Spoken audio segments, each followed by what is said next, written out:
Well, welcome into another edition of Talkin Ducks. Oregon, the Big Ten champions. We, of course, have got to break down that game, but hang in there with us because after we analyze Oregon's win over Penn State, we're going to get to what everybody wants to talk about. Oregon's path to the college football playoff championship game. Is it a good seed with that number one seed in Ohio State and Tennessee looming?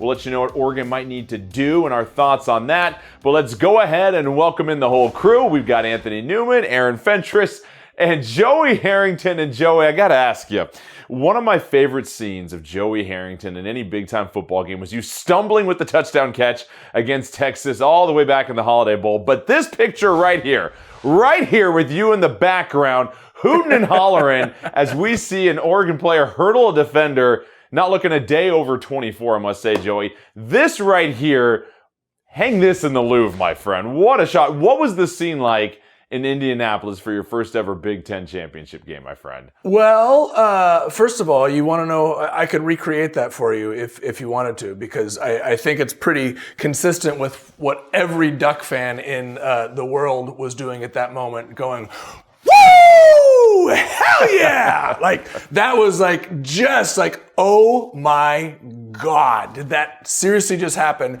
And did it happen right in front of me, which, right place at the right time. I do wonder about the other guys in the pictures. They must be Penn State fans. What was the scene like? The scene was a lot of blue and a lot of white. And a lot of people from Pennsylvania, because that's a long way to travel for the Big Ten championship. And credit to all those fans who did make the trip. There was I'd probably say it was 80-20 Penn State fans to Duck fans, but which I think just made it even sweeter, right? That's just kind of how we roll right now. Yeah. Aaron, it's interesting because Oregon had gotten the win over Ohio State. They'd beaten Michigan handily. Penn State was the other Big Ten power looming that they hadn't played against. They hadn't matched up against Penn State since the Rose Bowl in early 1995. And for everything that Penn State might have lacked offensively at times during this year, boy, was this a physical, tough team. And credit Penn State for not giving up when it was 28-10. I think this game ended up being a lot closer throughout most of it than many people expected based upon how it started. Yeah, I almost called it after it was 28-10. I was like, you know what? This is not looking good for Penn State.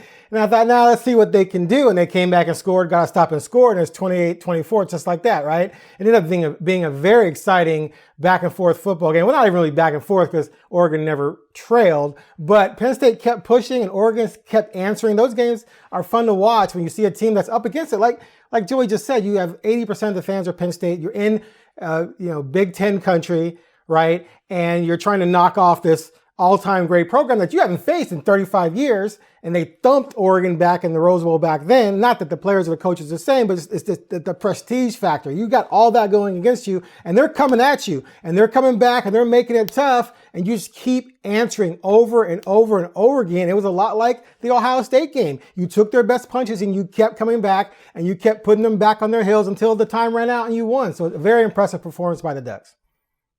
Yeah, Anthony, what did you learn about this Oregon team? Because every matchup against every opponent, the way that they're built, you learn a little bit more about your football team. What did we learn from Oregon in this game? Well, first of all, let me ask you a question, Jordan. I'm looking at the panel. Joey, he's stumbling in the end zone. Okay, Aaron, he's a backup punter.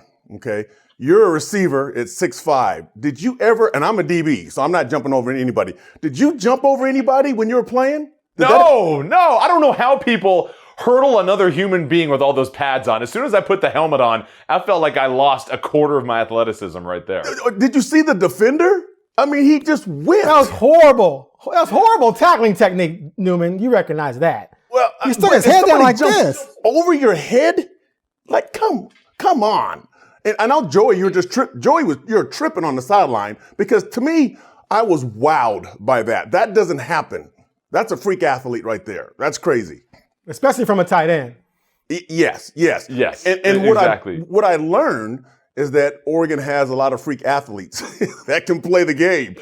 they're pretty good. Oregon found a way to win that football game. They came out early. They came out on fire, and they finished the game. The defense didn't play that great, but the offense was on fire, and that's all season. Sometimes the defense is playing great, the offense is struggling, and in this game, the championship game, the offense came through. Dylan Gabriel, he's a dude, man. He's a dude. I mean, he touches the ball every offensive snap. He could do some good things with it. And then the offensive line played well in this game. And I think that's what they needed, to see the offensive line step up, get some healthy guys back in the lineup, and that was fun to watch. The passing game's precision was something to behold, because Dylan would get, there were some moments, obviously, but Dylan would get the ball. By the time he found the laces, he knew where he was going. And the dude was open. Like, they were just crisp and clean in their connection, their timing, which of course, hurts the pass rush. So that was the most impressive thing for me, is that the ball was just gone and on target all day. Joey. Two things. We've kind of taken it this direction. I'm going to take it back there in a second. Tez Johnson, his impact on this team is absolutely. I think we overlooked it. That 3rd and 1 where he absolutely shook that DB who was manned up on him. They went man across and said, you know what, beat us. And that's what he did. I mean, he left him in his dust. Oh, my God, it was beautiful. But, Anthony, we had a lot of people tell us at the beginning of the season, like, this team looks different than it has in the past. I was standing there on the sideline before the game, and I hadn't really had a chance to be near Mateo and Jordan Birch. And oh my God, I imagined getting hit by those people, and I said, thank God I'm retired. Like, this team is physically, whether it's tight ends jumping over people, whether it's DNs who are taking fake punt snaps and running like running backs, like, this team is physically different than any Oregon football team we've seen ever. And it's really a great narrative this year for Dan Lanning, Aaron, because first 2 years as a head coach in college football, you don't want to say this was a knock against him, but Oregon's biggest games, which were Washington at home 2 years ago, and then Washington on the road, and Washington in the Pac-12 title game. And Oregon State. And Oregon State, the first year. And at Oregon State, too. 0 for 4, you could say. The question was, could Dan Lanning win the big game? You hate to frame it that way, right? But that was the question, was could they win the big game in that situation? And that's all Dan Lanning has done this season. So what have you seen in his growth as far as just the way this team is executing? You called it earlier. This team was just crisp. And that obviously begins with the coaching staff. It's not just Lanning, it's everybody involved. Okay. I never asked that question because I can't stand immediate reactions like that. Just because someone hasn't won a big game within 2 years doesn't mean they can't. Like, the word can't means you cannot. It's never going to happen. That was always ridiculous to me the first 2 years. Of course, Aaron. We're not saying that I'm not coming at you. I'm not coming at you that way. I'm saying there were people out there criticizing him and wondering about that. So I thought it was ridiculous.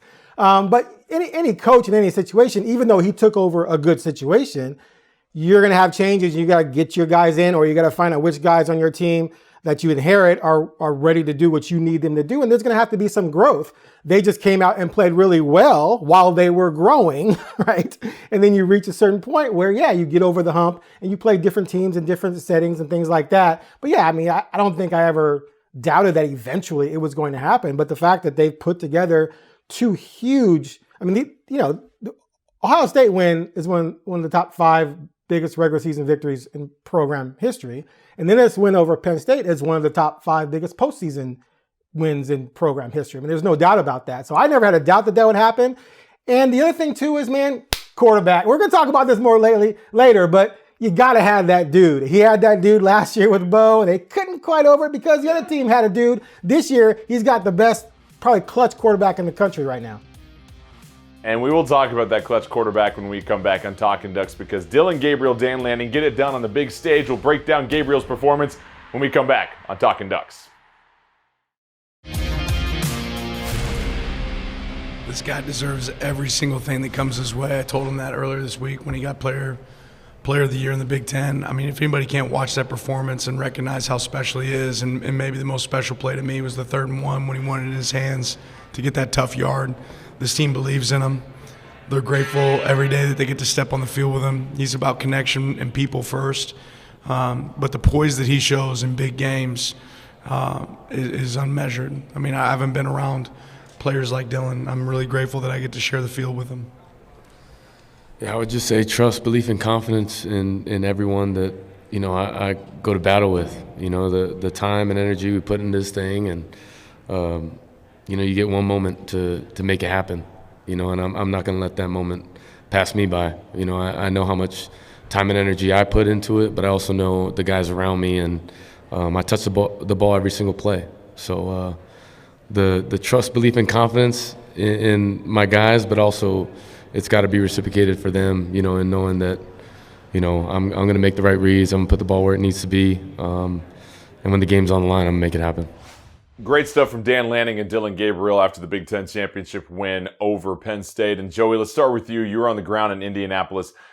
Dylan Gabriel, I feel like, has entered the same conversation we had with Bo Nix last year. Just spectacularly boring. And the fact that he is spectacular every game and goes about his business so efficiently that you sometimes fail to recognize just how good he's playing because it's been consistent game after game. But your thoughts, eyes on the field, I'm sure you're watching it with a different perspective than most other people. What did you see from Gabriel in this game?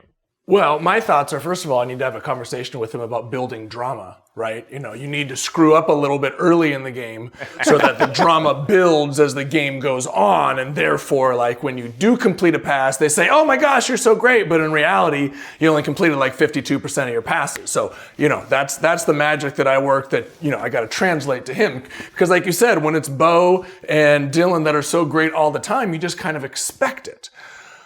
The thing that he said, and the thing that was so, I don't want to say evident, there are only a certain handful of plays during a season, a career, where you have the opportunity to say, to truly control it, right? And those, they are game changing. They are career changing. They are, they're legacy building, right? Those are the plays. There were a couple of those plays in this game. I'm going to come back to it again. That 3rd and 1, him to Tez was as perfect a route combination ball placement as I've seen. We saw that play, God, the ball, the fade he threw up the sideline at home against Ohio State. Like, he's had a couple of these plays for as boring and as consistent as he's been all season, boringly good, let me say. There have been 2 or 3 of those plays this year when the moment came, he delivered. And that is what you do as a quarterback. That's what separates the really good quarterbacks from the generational type of quarterbacks and the type of quarterbacks that could lead a team to a championship. And that's where Dylan is right now. Aaron, Joey says Dylan delivered. Oregon's NIL delivered, getting him to campus this season, to be honest, in the offseason. You've talked about it. In this new world of the transfer portal, where you have the opportunity, and there's only a couple of guys that come out that can impact your team the way a Dylan Gabriel can, the fact that Oregon went out and got him and that it's worked so well, they talked about a plan before the season came in. They saw the way he performed at Oklahoma in some big-time moments. The fact that Oregon went out and got him, to me, it explains this entire season so far. The fact that they had the wherewithal to find their guy and do everything they needed to get him, and you have to have that position nowadays. Yeah, it's easily the most important thing they've done. And not only did you get a veteran quarterback, you got a quarterback in his 6th year, 5th as a starter, which is not supposed to be a thing in college football because of the pandemic, which is what you had last year with Bo Nix. And if you look at Dylan's completion percentage, it goes up almost every year. I think last year was in the high 60s, 72 this year. If he came back next year, he'd go to 76. He came back again, he'd go to 80 because he's a vet. He's an adult. He's 24 years old. There's only two things I got right from this game that I predicted. I had the winning team, which we all did, but I thought it was going to be a lower scoring game. It wasn't because both quarterbacks stepped up and played well. But the thing I said about Alar is I didn't think Alar could do enough, or Aller, however you pronounce it, could do enough to offset Dylan because of Dylan's efficiency and experience. And of course, we got the 2 picks from the 20-year-old Penn State quarterback, whereas the adult in the room, in the house, didn't throw a single pick and only had a couple bad throws. But he's at a savant level, just like Bo was last year. Had Joey Harrington come back in 2002, I almost made you 10 years old. If he come back in 2002, what would you have done, Joey? Like if you come back for 2002 and every senior you dealt with is gone and every coordinator threw the exact same crap at you again that you saw the year before, what's going to happen? Boom, I'd your probably numbers go are going from to go up. 52% to 53%, you know. Only 4 picks at Oregon State. Imagine if Mariota had 2 more years. What would he have done? So, and that's not a knock. That's not a knock on Dylan. I'm just saying that's what you have. And that's the difference between you and most of these teams right now is that you have a guy who is on such a high level mentally. And I was talking about earlier, the ball's gone. It's gone and it's on target. He knows where he wants to go with the ball before anything else happens and it's out. And so when you have that going into the playoffs, that's going to be tough to beat. A team has got to figure out how am I going to disrupt this kid into a couple fatal errors, and no one's been able to do that this year except for almost Wisconsin. Anthony. From a defensive standpoint, they're spot on. He's a nightmare. Dylan's a nightmare to deal with. And there was one play, Oregon was in the red zone, maybe on the 8-yard line, and they started out in trips formation. They motioned Terrence Ferguson back to a bunch. Okay, and then he got inside and he snapped the ball. And Dylan was looking right. And then Terrence Ferguson ran an out route. And Dylan just turned and threw the ball so quick. I'm thinking, as a safety, the ball's out. You have no chance to get a jump on the ball. You have no chance. Also, he's not the tallest guy. He's about 6 feet, pushing 6 feet. So you can't see him among the trees. So when that ball is out so fast, there's no way you can make a play on the ball. It's ridiculous to watch him do that. And also, again, he was looking right. And then when he looked left and threw the ball, he did it at the same time, knowing that Ferguson was going to be there with an out route, touchdown. It was unbelievable. He knows who's going to be open when he gets to the line of scrimmage and sees the defense. So everything else is just stuff that's got to happen to make it happen. But he knew where he was going with that ball because he's seen that look 1,000 times in his career, and that's difficult to coach against. Your biological family saw you play tonight for the first time. What did that moment mean to you, and then to have the performance you did in this game and the magnitude of it? I told him, this is the first game y'all coming to. I'm going to give y'all a show. I promise you that. And for me, it was just, I don't know, words can't explain it. My mom just seeing the tears in her eyes, just being able to watch me play on a stage like this. My family never seen it before. Just being able to get them to the game, words can't explain, bro. It's something you dream about, and when that time happens and it's being able to get checked off your bucket list, you don't take it for granted. 11 catches, 181 yards, and the first wide receiver to ever be named Big Ten Championship Game MVP, Joey Harrington. You said he completely changed this game. We minimized his impact possibly in that Washington game when he was getting back into the lineup and everything.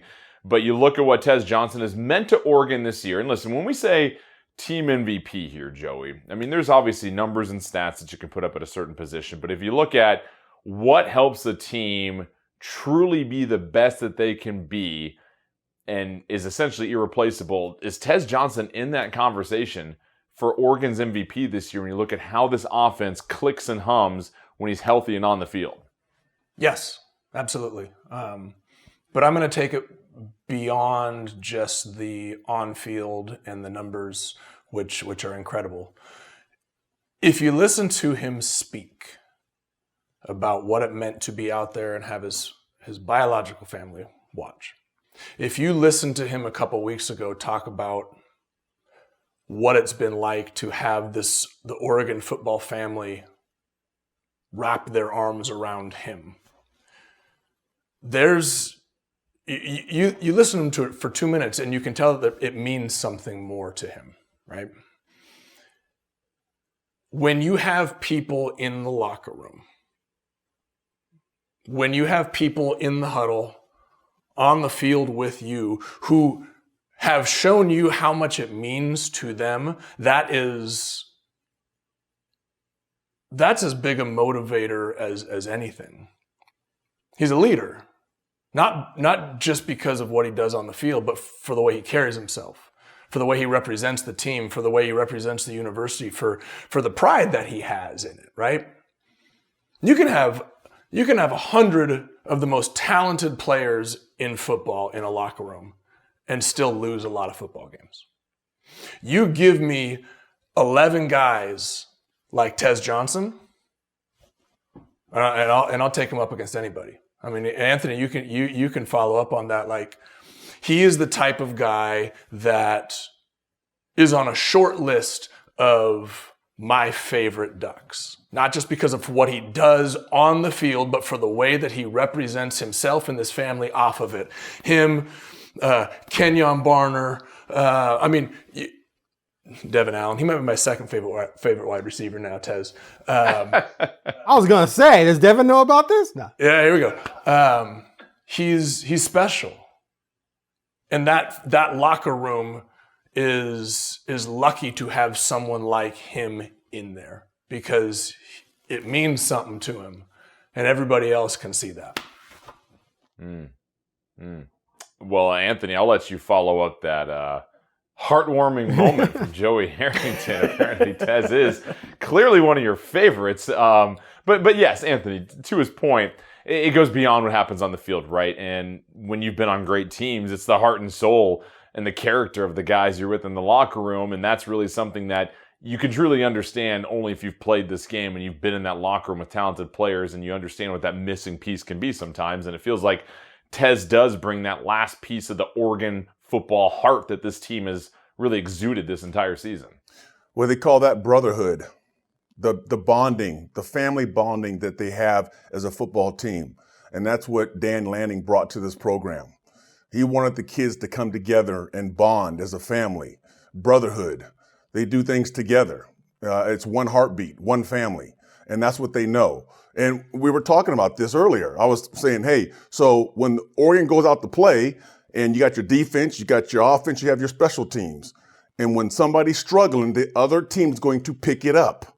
And that's a sign of a good football team. So in this game against Penn State, the defense had their hands full. Oregon's defense was struggling. You know, there were some broken coverages that the first time I saw in a long time. Guys running wide open down the field. But they're going against a team that is really good. So give them credit. But here's what happens. That brotherhood comes together. Now the offense goes, you know what? Hey, defense, we got your back. We'll put up more points than they can score. Special teams, we got you. We'll pin them back there on the 10-yard line, on the 5-yard line. That's what happens when you have a good football team. And that's that family bonding that Dan Lanning has put together, and it's incredible. And they don't just play for it's a football game. These guys love each other. They care about each other. And that makes a difference in you talking about the top team in the country and the team that's just, you know, yeah, they got a bunch of good players, but they don't play well together. And Aaron, let's get to that defense here. As much as we want to, you know, to continue to sing the praises of Tez Johnson. The only thing missing Anthony made a good point. This defense. Go ahead, Aaron. No, I was going to say, the only thing missing are some lush strings behind us. That was beautiful. No, seriously, it's beautiful by both of you. I almost literally became misty. I'm gonna have you guys. But continue, Jordan. I don't know how I'm going to follow that, but go ahead. Ask your question. Well, yeah, I think let's shake it off here and get to the defense here for the Ducks. I mean, this was a game where there were some assignment issues, Aaron, and this is a Penn State team that wasn't really known for its explosive offense that did put up a lot of points against this Duck defense. Any cause for concern as they get set to enter the college football playoff here in a couple of weeks about what this defense needs to tune up as they get set to face their toughest competition of the year here soon? Oh, sure. Go to those guys for the heartwarming story about Tez and then come to me for something negative, then I get called the hater. No, I see how it is. It's what everybody does best, Aaron. It's okay. It's okay. First of all, let me say something about Tez, though. That dude is ridiculous. His suddenness, when he catches the ball and then boom, he's gone. That's like DeAnthony and Sammy Parker type stuff. Like, I can only imagine what the DBs were thinking every time he touched the ball. It's like, oh, crap, man. Did you have him? We got to chase him now. And it's just, it's almost impossible to do that. Okay, to the defense. Is it a concern? Yes, it is. Dude, they gave up 523, 291 rushing against Penn State. This is a team that also allowed Boise, to rush for over 200 yards. And Ohio State put up 460, I think. They gave up 102 points in those 3 games against the 3 best teams they played. Now, those were all good teams. So it's not, an embarrassing thing to give up yards and points to them. But Penn State, not really known for their offense this season. And so for them to hang 500 plus on you when you're looking at the road you're looking at in the playoffs, and I know we're going to talk about that later, is absolutely a concern. They only won those 3 games, especially the Ohio State and Penn State game, because they had a quarterback who could answer that. If you don't have that quarterback, those are L's automatically. So Dylan is going to have to be special the rest of the way unless that defense fixes something, because right now it's extremely leaky against good teams. And now I'm the Anthony, I'm going to give you another thought on this defense here before we head to break. Sometimes you have to give credit to the other team. And you're playing in the Big Ten championship game against the best team, the 2 best teams in the Big Ten. I think probably the best team, a couple of best teams in the country. This game is made for offense to win, Aaron.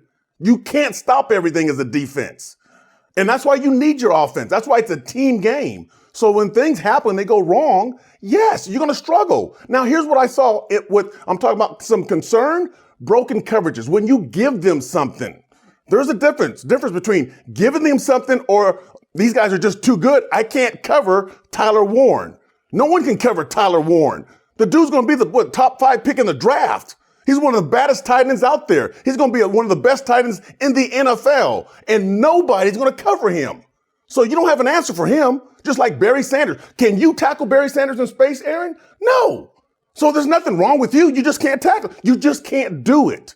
So give them credit. They did some good things. Penn State, their offense is incredible. Motion, shifts. They had Oregon's DBs confused.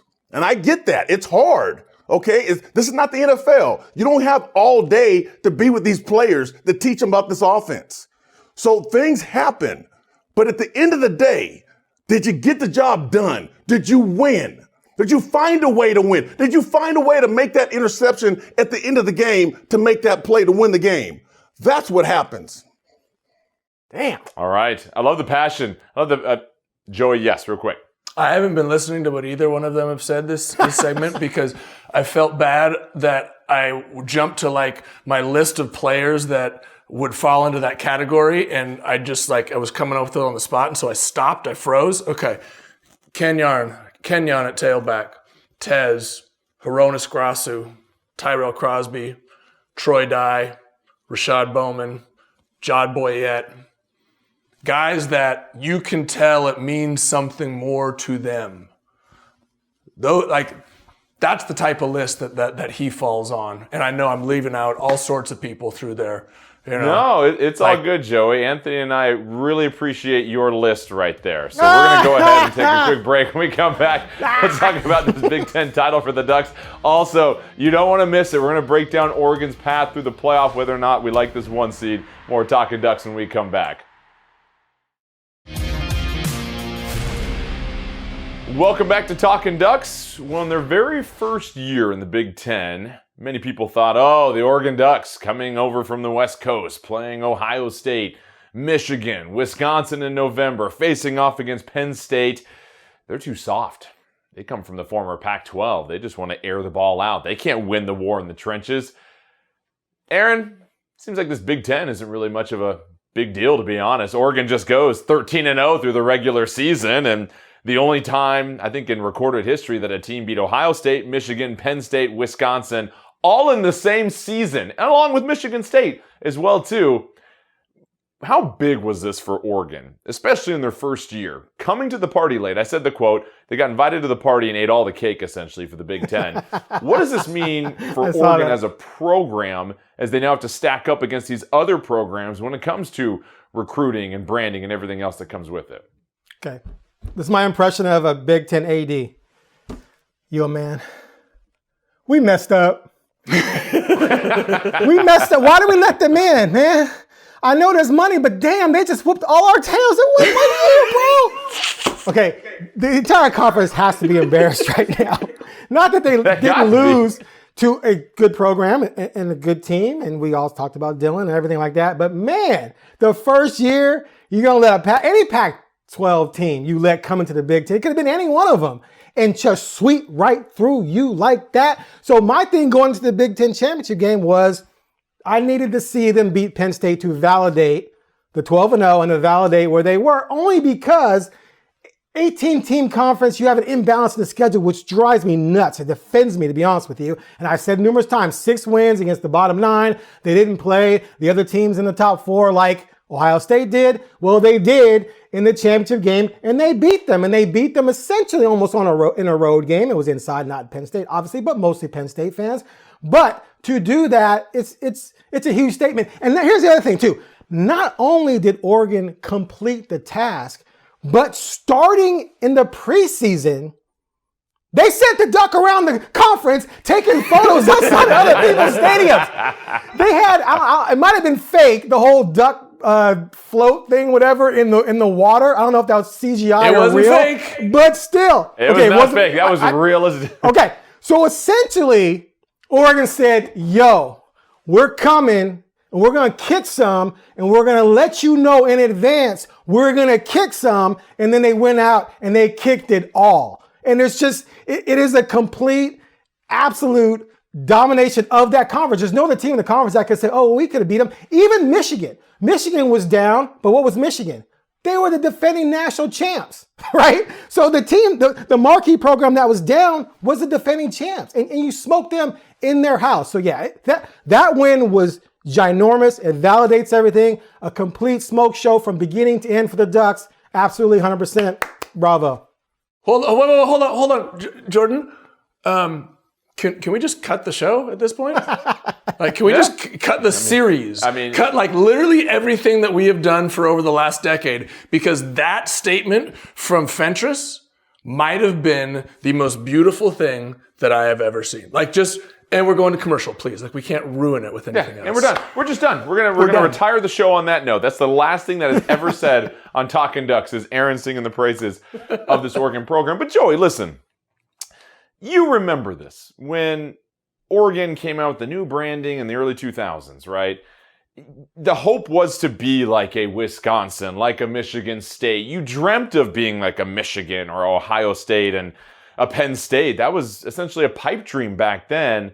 And I can only help but think of Phil and Nike and everyone involved in trying to elevate this program. And I get that Oregon hasn't won the ultimate prize yet. And we all know that that is still something they want to get. But pretty surreal to see what they did this year and the teams they beat, and now how quickly they've established themselves as the program to beat in the historic, overinflated 18-team Big Ten now. Man, there's a lot to unpack in that, because you're asking about going back to post Cotton Bowl, right? When Phil goes to Coach Bellotti and says, "What do you need?" Right, and then it goes to our freshman class where we decide that we're gonna start talking about winning a national championship, and then we come up short in 01 by a computer point, and then we come up short with Dennis's knee in 07, and then we come up short in 2010 with Michael Dyer's forearm, and then we come up short in 2014 when we run out of gas, and then we come up short in 19 with a bad game on the road against Arizona State, and then we come up short last year against Washington of all teams a couple times. Like, you go down the list of steps, and we've talked about this, like the growth of the Oregon program, and it's felt like we've kept hitting our head on a ceiling, right? It's been 25 years. 25 legitimate years, like where we've actually had a shot to be in this thing. And we don't have it. We don't have our championship. And this team feels like the one to do it. And the irony of that whole thing is if this team truly does win a championship, they will have to do what only 2 teams in the history of college and the NFL have ever done, which is go 16-0. One of those was the 72 Dolphins. The other one was the 2008 Patriots, and then they had to go, 18 or 19-0 to win the whole thing. But they gotta have to go 16-0 to win this thing. And you know what? I think they can do it. I really do. Wow. I really do. Wow. Anthony, but getting to the scale of winning the Big Ten here real quick, just what does that mean for the program going forward? Because I had this thought. When you're recruiting in the Pac-12, and not that every recruit is choosing between you and another Pac-12 school, listen, Autzen Stadium, it's the best environment. It's clearly head and shoulders above a lot of the other environments in the conference. But now you're competing against the Ohio States and the Penn States and the transfer portal with recruiting. And to have this type of success against those programs your first year in the conference, what does it mean for this program moving forward when you look down the road here?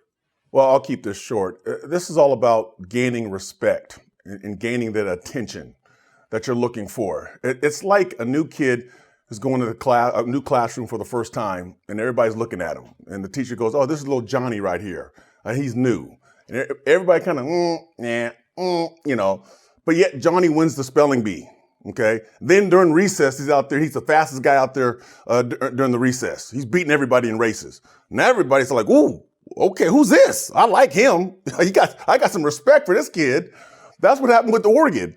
They went in there, everybody's like, "Yeah, Oregon, nah, they're soft. They want to play fast, but they're too soft. They can't hang with the big boys." And next thing you know, Oregon ran the table.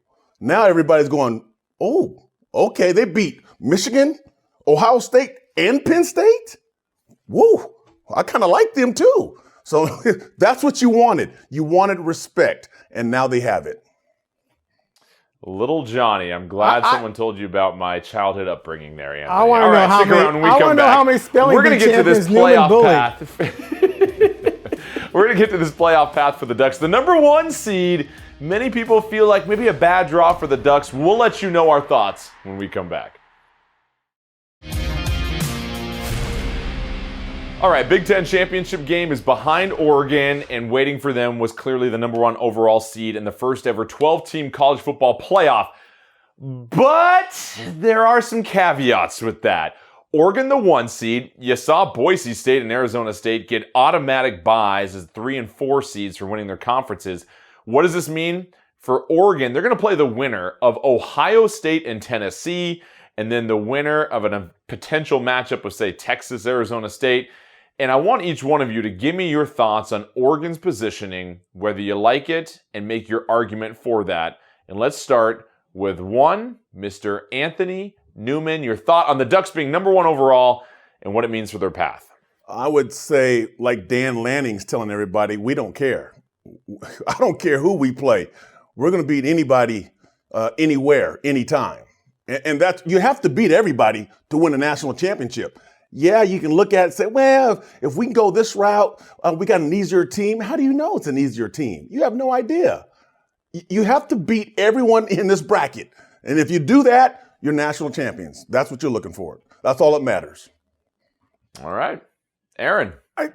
Look, man, the whining I saw, the people talking about, the path, blah, blah, blah, the idea that people want to play an extra game rather than play the winner of Tennessee, Ohio State, it's all ridiculous, man. You play the team in front of you, and I don't believe for 1 second that Dan Lanning cares. Now, he might be like, well, I'd rather play so-and-so than so-and-so to a certain extent, but competitors just don't think like that. They just don't. Like, if you are a competitor and you want to win, and I know you guys make fun of allegedly being a punter, but I wasn't a punter. I played some wide receiver, and you want to compete against the best. You got to beat the best to be the best. And I don't believe for a second that Oregon cares about what path it is. And let me say this. I for one, want them to play Tennessee because they already beat Ohio State. But if they can beat Tennessee, Texas, and Georgia on top of already beating Penn State and Ohio State in the same calendar season, just shut down the program. You'll never do something like that again. That would be absolutely unbelievable. And the other thing too is Georgia's going to get Penn State, right? Georgia's going to get Notre Dame, and then they're going to get Penn State. That's a tough road too. So yeah, it's tough. They need to figure out the bracket and the automatic stuff. It's kind of nonsensical that Boise, come on, a Mountain West champion, is the 3 seed. That's corny. That's got to go. But Oregon, just take care of business. Look, if you can't beat Tennessee or Ohio State in the first round, you don't deserve to be champions anyway. So don't worry about it. Joey. We were simply having the conversation for the sake of having the conversation a couple weeks ago, about potentially falling to that 5 and maybe playing that 12, right? And okay, hey, maybe you get the Big 12 champion. You know who I don't want to play right now? I don't want to, or I should say, who that Big 12 champion is? It's Arizona State. And I'll tell you what, that Arizona State team is looking as good as anybody right now if you watch them play this weekend. So there is no easy path. There is no, this team might be a better matchup because you know what? Sometimes you run into a guy like Scatterbo and run into Sam Levitt and all of a sudden like, you know what? Oops, I guess it wasn't so easy. You play the teams you got. You play the schedule you got. You went out and established that you were the best team in the country up until this point. And you know what? You're not afraid to play anybody else. Those teams are afraid to play you. That's the matter of it. You have 3 games to go do what no team in the history of this program has done. That's it. It doesn't matter who it's against. Just go do it. Just win, baby. Here was my reasoning as to why this particular layout for the Ducks is a dream come true, in my opinion.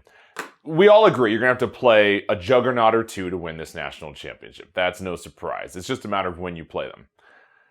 Eye test-wise, I say Ohio State, Tennessee, probably, maybe outside of Georgia, might be the best teams in this entire bracket. Credit for Notre Dame, possibly. Wouldn't you rather have multiple weeks to prepare for them, to be your freshest, to play them on the West Coast where your fans can make the easiest travel to go and watch this game? They're very familiar with going to the Rose Bowl. I would rather take on my Goliath in round 1, knowing that mentally we've got more time to prepare. They're going to be coming off a game. We all know anything can happen in one game.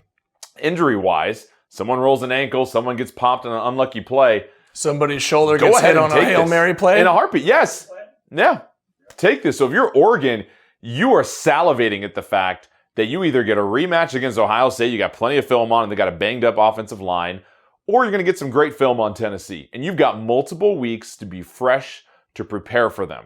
Now, after that, whatever happens, happens. But this Oregon team, if you're thinking this round 1, if you're a fan and you're thinking this round 1 matchup is the toughest, good. I would rather have the extra time to prepare for it rather than have it in the second, in the middle of these games where I think mentally that's going to be the most difficult game for a lot of these teams as far as managing their emotions throughout this whole tournament. So either way, I think Oregon got a great draw. When we come back, we'll discuss this 12-team playoff, whether or not it needs some tinkering moving forward. Aaron alluded to it. Do you really give buys to these conference champions? We'll let you know our thoughts when we come back.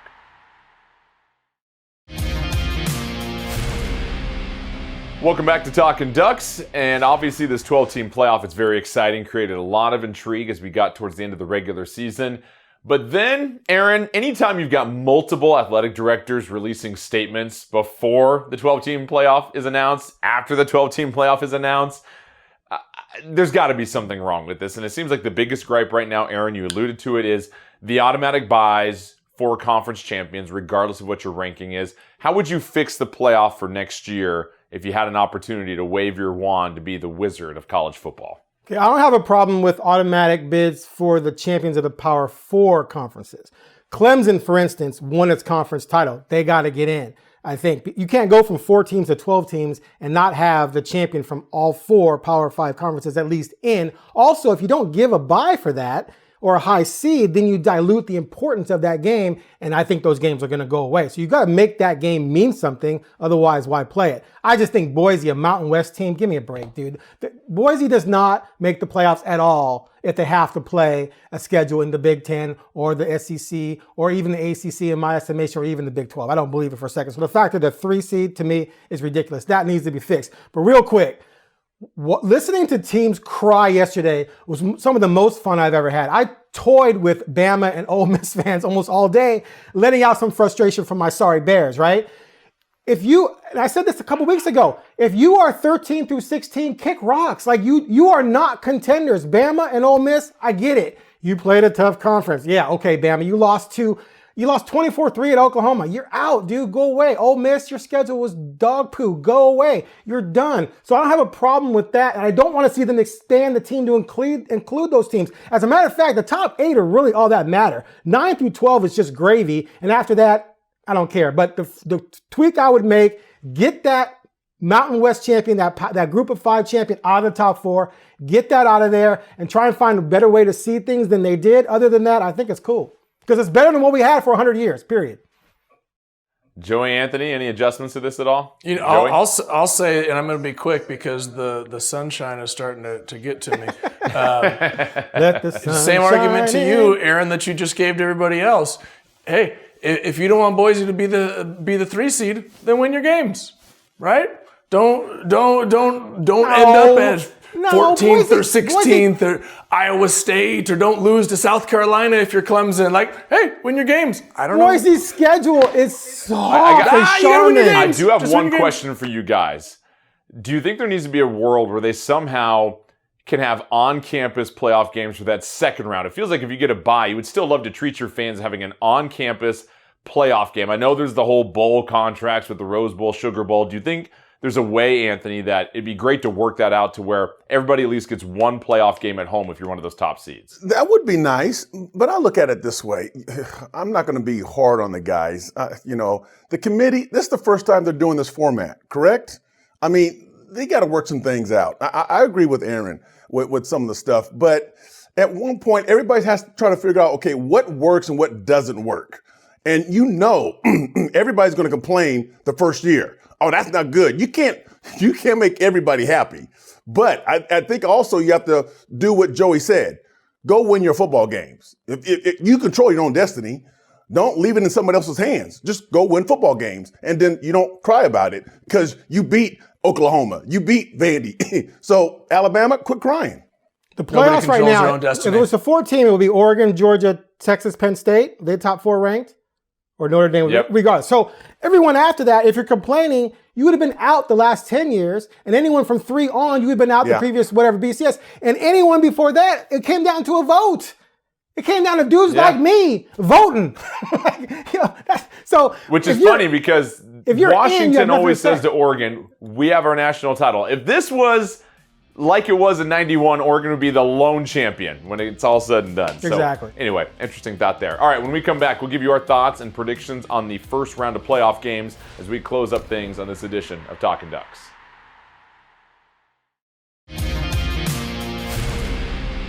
Welcome back to Talkin Ducks. Time now for our Road to Victory, brought to you by Guarantee Chevrolet. And Oregon is going to be sitting pretty this weekend. You'll put your feet up and you'll get set to watch some football. And really the game that matters the most for the Duck fans here, guys, is the Tennessee-Ohio State matchup. Aaron, I want to start with you, and we'll just go around the horn here real quick. Who do you think wins that game, and who would you like to face if you are the Ducks sitting there playing that winner? Aaron, go ahead. I think Ohio State wins. I'd rather play Tennessee. I think they're more fragile than Ohio State. Plus, it's a different opponent. So maybe you can catch them off guard better than you would Ohio State, who knows you pretty well. So yeah, I'm going to pick Ohio State, but I'd rather play Tennessee if I'm Oregon. Joey. I think they play Tennessee because Ohio State is not the same team after those offensive line injuries against Oregon, and they've actually had a couple more, which is why one of the reasons they stunk it up against Michigan. So I think Tennessee beats them, and I want to play the team that has their shoes laced up and their helmet strapped on and shows up in Pasadena. There you go. Anthony. I'm going to go with Ohio State. I think you have some time to get those linemen healthy. And then I've heard it from the Oregon coaches that they've said Ohio State has, one of the better teams in the country. So that team can play. And if they put it together, they're really dangerous. And I think they're going to whoop on Tennessee. Ohio State will be hosting Tennessee. Ryan Day, one of the only coaches in this entire playoff that many people say the seat might be a little warm possibly. Obviously, they could use a win after falling to Michigan at the end of the regular season. All right, that'll do it for this edition of Talkin Ducks. We're going to take next week off, and then we'll get you set for Oregon's first-round playoff game. They await the winner of Tennessee and Ohio State. For myself, Joey, Anthony, and Aaron, thanks again for joining us, and we'll see you in a couple of weeks.